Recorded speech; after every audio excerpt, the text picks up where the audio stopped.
Salut tout le monde, MakerScott pour vous. Aujourd'hui, je vous propose de nous retrouver pour parler de la Tronxy X1, cette petite machine. C'est parti!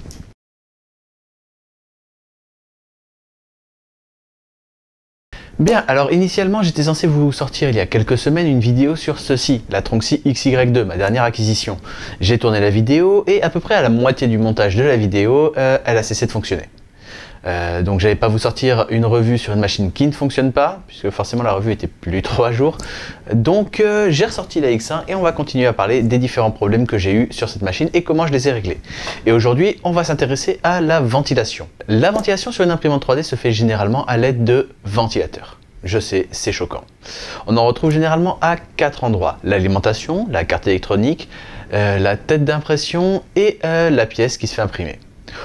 Si l'imprimante est dans une enceinte fermée, on en retrouve généralement un cinquième à cet endroit-là. Mis à part ce cinquième qui a généralement une fonction de recirculation de l'air dans le caisson de l'imprimante, et qui permet parfois de filtrer les odeurs et les fumées toxiques dégagées par certains plastiques comme l'ABS, les ventilateurs sur une imprimante 3D ont pour fonction de refroidir, comme vous pouvez vous en douter. Pour celui de l'alimentation et de la carte électronique, c'est pour refroidir les composants électroniques qui peuvent monter à d'assez haute température quand même en fonction de l'utilisation de la machine. Celui de la tête d'impression est placé sur le radiateur, ce que vous pouvez voir ici. C'est la partie en aluminium de la tête d'impression qui va capter la chaleur qui remonte du corps de chauffe et le ventilateur va dissiper cette chaleur. C'est le principe du ventirad que l'on a sur nos cartes mères d'ordinateur. Le bloc d'aluminium placé sur le processeur va capter la chaleur et le ventilateur va la dissiper. Le dernier, celui de la pièce imprimée, celui qui nous intéresse aujourd'hui, n'est pas placé sur la pièce évidemment, mais également sur le chariot d'impression, donc au même endroit que le ventilateur de la tête d'impression, mais son flux d'air est redirigé vers la pièce qui est en train de se faire imprimer et son but à lui est de refroidir le plastique une fois qu'il a été déposé, de le refroidir plus rapidement en tout cas qu'à l'air libre. Bien. Donc la plupart des imprimantes d'aujourd'hui sont munies de tous ces ventilateurs, à l'exception du ventilateur de caisson s'il n'y a pas de caisson. Bien évidemment. C'est le cas de la Nycubic i3 Mega, de la Nycubic Chiron, de la Tronxy XY2 également, et de plein d'autres imprimantes. Mais on ne retrouve pas toujours toutes ces ventilations. Si on prend par exemple ma Tronxy X1, mais aussi la DaVinci Junior XYZ que j'avais, on n'a pas de ventilation au niveau de l'alimentation.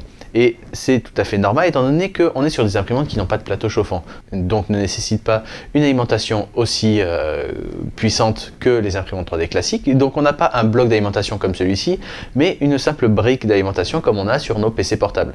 Et là-dessus, pas de ventilation. Tout à fait normal. En ce qui concerne la ventilation de la carte électronique, hélas, ce n'est pas encore un standard. On a encore pas mal d'imprimantes qui n'ont pas ce type de ventilation. Je pense à la Tronxy X5, à la Neta 8. Là, on est plus sur des imprimantes vraiment d'entrée de gamme où les cartes sont à l'air libre et donc les constructeurs ne jugent pas nécessaire d'ajouter une ventilation car le flux d'air ambiant est suffisant pour refroidir la machine. Ce n'est pas le cas. Selon le type d'impression que vous faites, cette carte a besoin de refroidir si vous voulez qu'elle ait une meilleure durée de vie. Alors certes on ne va pas utiliser avec ces imprimantes des matériaux qui nécessitent de très hautes températures d'impression, mais quand même ça va réduire drastiquement votre durée de vie si vous ne mettez pas de ventilation dessus. Donc on se retrouve avec deux ventilateurs, la tête d'impression et la pièce imprimée. Mais de ces deux-là, il n'y en a qu'un seul qui est vraiment nécessaire. C'est celui de la tête d'impression, celui qui va dissiper la chaleur du radiateur. Sans lui, en fait, la chaleur va continuer à remonter, elle va se répandre au filament qui est au niveau du début de la tête, donc va le faire fondre, donc vos impressions seront foutues, et si on ne l'arrête pas, cette chaleur, elle va remonter encore et encore. Et donc, c'est toute votre imprimante qui va être foutue au final. Donc, celui-là, il est vraiment nécessaire. Mais du coup, celui de la pièce imprimée, eh bien, on ne le retrouve pas toujours. La Tronxy X1 n'en était pas pourvue à la base, je l'ai rajouté moi, mais c'est également le cas pour d'autres imprimantes, principalement les imprimantes plug and play, c'est ce que j'ai remarqué, qui n'ont pas ce genre de ventilation. La DaVinci, encore une fois, n'avait pas ce genre de ventilation et pourtant ce n'est pas vraiment ce qu'on peut appeler une entrée de gamme, au même titre que la Neta 8 ou la Tronxy X1. C'est une entrée de gamme dans sa catégorie, mais beaucoup d'imprimantes de ce style n'ont pas de ventilation de la pièce imprimée. Et ce n'est pas non plus handicapant. Là, on n'est pas face à un problème que j'avais qui m'empêchait d'imprimer. J'avais d'autres problèmes qui m'empêchaient d'imprimer sur cette machine, mais là, ça n'était pas un, c'était plus un design volontaire du constructeur qui ne pose généralement pas de problème. Sauf dans certains types d'impression, et en fait il y a deux cas pour lesquels j'ai eu des problèmes avec l'absence de ventilation de la pièce imprimée. Et c'est justement ces cas qui m'ont poussé à rajouter la ventilation sur cette imprimante. Le premier problème que j'ai avec l'absence de ventilation de la pièce imprimée, c'est par rapport aux impressions de type VASMOD. C'est là où j'ai rencontré ce problème, mais ça peut s'étendre en fait à toutes les impressions qui sont petites, hein, tout simplement des toutes petites pièces. Des impressions, on passe très vite d'une couche à l'autre. Parce que sur les impressions classiques, hein, où on a la moitié du plateau qui est utilisé, eh ben, la tête d'impression, avant de passer d'une couche à l'autre, elle a quand même pas mal de chemin à faire. La coque extérieure, les murs, le remplissage. Avant qu'on arrive à un même point, hein, à la couche supérieure, on a du chemin. Donc le plastique a le temps de refroidir. Mais ce n'est pas forcément le cas lorsqu'on est sur de toutes petites impressions. Imaginez, vous imprimez un modèle en plusieurs parties et vous devez imprimer des petits cylindres pour pouvoir connecter ces différentes parties. C'est assez fréquent. Eh bien, si vous faites ça sans ventilation de la pièce imprimée, eh bien, ce qui va se passer tout simplement, c'est que vous allez voir que ce cylindre, on a l'impression qu'il s'est un petit peu affaissé sur lui-même. Et c'est le cas également avec les impressions de VASMOD quand ces impressions sont un peu petites.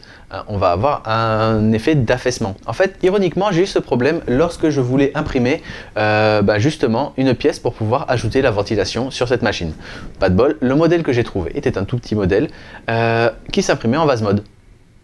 Du coup, je me suis dit, maintenant que cette imprimante fonctionne, bon, elle fonctionnait plus ou moins. Je vous rappelle que c'était au début où j'ai eu cette imprimante. J'arrivais plus ou moins à la faire fonctionner, mais la situation s'est dégradée après. Bref, j'ai voulu imprimer ça directement sur cette machine parce que je me suis dit, elle va imprimer ses propres pièces. Après tout, c'est fait pour, en quelque sorte. Donc j'imprime ça et c'est assez rapide, hein, quelques minutes, sauf que je vois que le modèle était ventré à plusieurs endroits. J'ai pas réussi à vous retrouver la photo puisque ça date d'il y a quand même quelques années, mais voilà, on avait des gros trous au milieu. Donc j'ai sorti la méga, hein, j'ai imprimé la pièce sans problème et j'ai rajouté la ventilation. Fin de l'histoire. C'est pas un fixe très compliqué, hein, c'est une pièce, on en trouve plein sur internet, comment rajouter ce genre de choses. Et c'est pas du tout compliqué puisque l'imprimante était quand même faite pour, à la base, on avait directement les pas de vis sur la tête d'origine qui permettaient d'ajouter la ventilation de la tête. Mais comme je vous l'ai dit, c'est pas complètement nécessaire et j'ai vu beaucoup de revues où ils s'en passaient très bien et arrivaient à faire de très beaux prints avec la machine. Hein, juste le fait que j'avais pas de ventilation de la pièce imprimée se rajoutait à tous les autres problèmes et rendait les impressions encore plus compliquées avec cette machine. Mais j'ai quand même réussi à faire de très bons prints sans ventilation puisque pendant un temps j'avais mal branché la ventilation et donc elle ne fonctionnait pas. Donc je m'en suis rendu compte au bout d'un moment que le ventilateur ne tournait pas. J'ai changé le ventilateur avant de me rendre compte que c'était tout simplement les câbles que j'avais soudés dans le mauvais sens. Bref, donc c'est tout à fait possible de faire fonctionner une imprimante sans ça. Mais on arrive du coup au deuxième problème que j'ai rencontré. Et celui-là, je ne l'ai pas rencontré sur la Tronxy X1 à proprement parler, puisque j'ai très vite rajouté la ventilation, donc j'avais plus vraiment de problème de ce côté-là. Puis après, je m'en servais plus, donc voilà, il y a ça aussi qui joue. Mais sur la DaVinci Junior. La DaVinci, comme je vous l'ai dit, n'est pas munie également d'une ventilation de la pièce imprimée. Et en fait, je me suis rendu compte que pour les modèles de type print in place, c'est-à-dire les modèles qui doivent bouger, hein, qui ont plusieurs pièces, mais qui sont imprimées en une seule fois, eh bien ça pose problème. Ça pose problème en fait parce que la tolérance de la machine dépend en partie de la ventilation de la pièce imprimée. Moins on a de ventilation, ou si on n'a pas de ventilation, on va avoir plus de problèmes à avoir une bonne tolérance sur la machine. Ce qui veut dire que en fait, on va avoir des pièces mobiles qui vont être fusionnées entre elles.